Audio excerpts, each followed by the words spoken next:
विश्व प्रसिद्ध बरगढ़ धनुଯାत्रा आसंता डिसेम्बर 24 तारिख रु 11 दिन धरी जनवरी 3 तारिख पर्यंत चलिबो।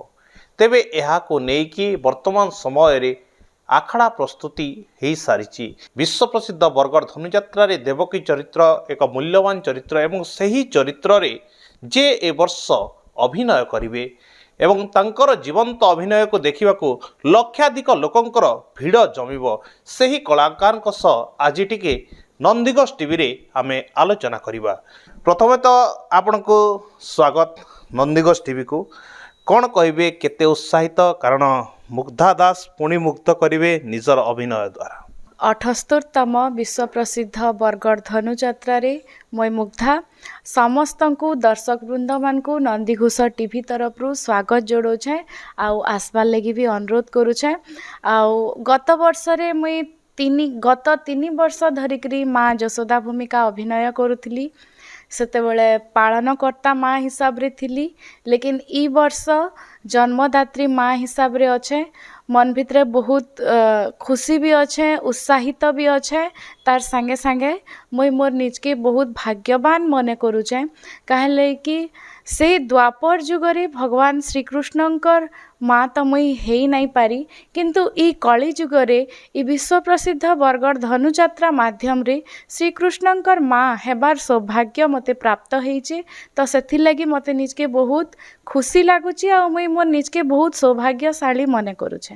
कौन कहवा जिते बेले गोटे देवकीर चरित्र एक विशेष चरित्र जो चरित्र की वास्तविक एक सुकाकूल परिवेश मध्य आसी जाइए जिते बेले कंसंकर दुरात्म तांको उपरे पड़ी थाए एवं सही समय रे उभय वसुदेव एवं देवकी माने से माने किंग कर्तव्य विमूढ़ एभली परिस्थिति भितर गति करिथंती।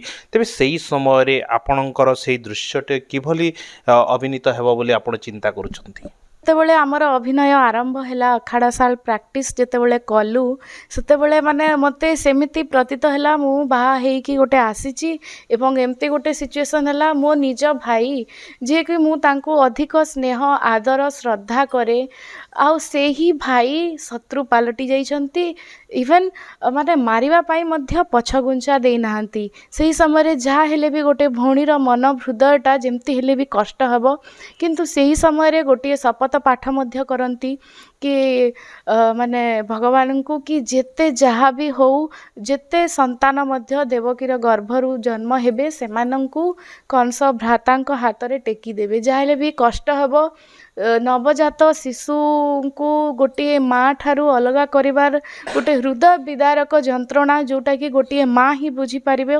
आउ मु आशा करूची जे सेई माँ रो भूमिका को निभेवा पाए मु 100% एफर्ट देबी। पूर्वर गोपपुर रे अभिनय करथिले किंतु एथर आपण जाके मथुरा रे अभिनय करिवे निहाती भावे मंच टिके अलगा रहुची, किंतु सही गोटे विश्व प्रसिद्ध बरगढ़ धनुଯାत्रा विराट मंच एवं विराट मंच रे आपनकर जीवंत अभिनय देखिबाकू लोके आसुथिबे एवं लोकंकर भितरे गोटे जो व्यग्रता थिबो देवकीर चरित्र देखिबा पई से समय रे कोन आपनकर प्रमुख डायलॉग रहिबो।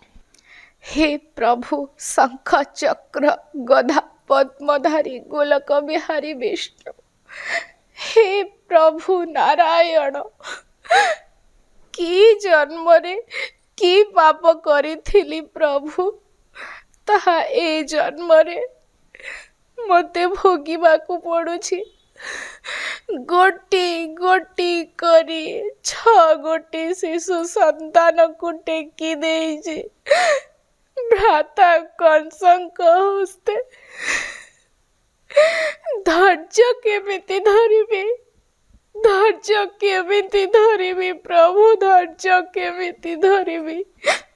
ए कौन भ्राता कंसंक पदस्पंदन ना ए क्षणी नहीं जीवे पुणी मोर ए शिशु कन्या को ना ना ना स्वामी आपण रक्षा करंतु, आपण रक्षा करंतु ना। हे प्रभु रक्षा करंतु। वास्तविक चमत्कार अभिनय ए जीवंत अभिनय ही लोके देखिए से दिन मुग्धा दास देवकी चरित्र रे अभिनय करिवे एवं ए जीवंत अभिनय समस्तंकर मन मोहिब बोली समस्तंकर आशा रही। मुग्धा दास जे कि ए वर्षर ଦେବକୀ ଚରିତ୍ରରେ ଅଭିନୟ କରିବେ ଏବଂ ନିଜ ଜୀବନ୍ତ ଅଭିନୟ ଦ୍ୱାରା ଲୋକଙ୍କର ମନ ମୋହିବେ। ବରଗଡ଼ରୁ ହିମାଂଶୁ ଶେଖର ନନ୍ଦ, ନନ୍ଦିଘୋଷ ଟିଭି।